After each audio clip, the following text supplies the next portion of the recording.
थेट आपण ठाण्यामध्ये जाऊयात. आमचे प्रतिनिधी गिरीश गायकवाड यांच्याकडे. गिरीश, काही वेळातच राजन साळवी यांचा शिवसेनेमध्ये पक्षप्रवेश होणार आहे. त्याआधी सामंत बंधूंसोबत साळवींची चर्चा देखील होणार आहे. एकूणच साळवींना नेमकं काय मिळणार आहे किंवा आत्ता नेमकं तिथे काय सुरू आहे?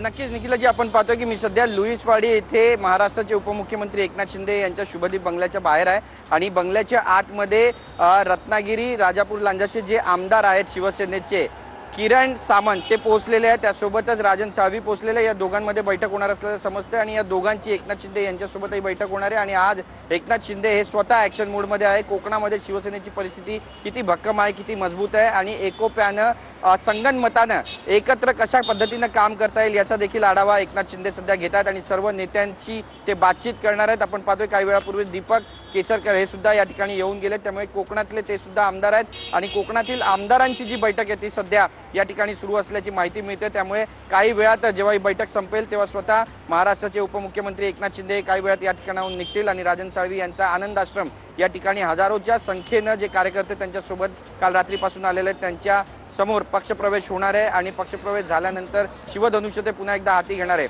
त्यामुळे आजचा दिवस अत्यंत महत्त्वाचा आहे. नेमकी काय भूमिका असणार आहे राजन साळवी यांची ही त्यांनी आधीच सांगितलेली आहे आणि कशासाठी त्यांनी शिवसेना सोडली, ठाकरेंचा हात सोडला हे सुद्धा त्यांनी स्पष्ट केलेलं आहे.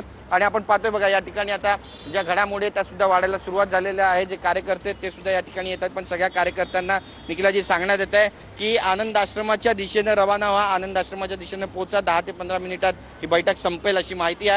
आणि ही बैठक संपल्यानंतर नेमकी काय भूमिका किरण सामंत घेणार आहेत आणि काय भूमिका हे राजन साळवी घेतील हे देखील पाहणं तितकंच महत्त्वाचं ठरणार आहे. निखिला, नक्कीच. तर सामंत बंधूंकडून राजन साळवींच्या पक्षप्रवेशाचं स्वागत करण्यात आलेलं आहे. स्वतः उदय सामंतांनी साळवींचं स्वागत केलेलं आहे. कोकणामध्ये त्यांच्यामुळे आमची ताकद आणखी वाढेल असं उदय सामंतांनी म्हटलंय.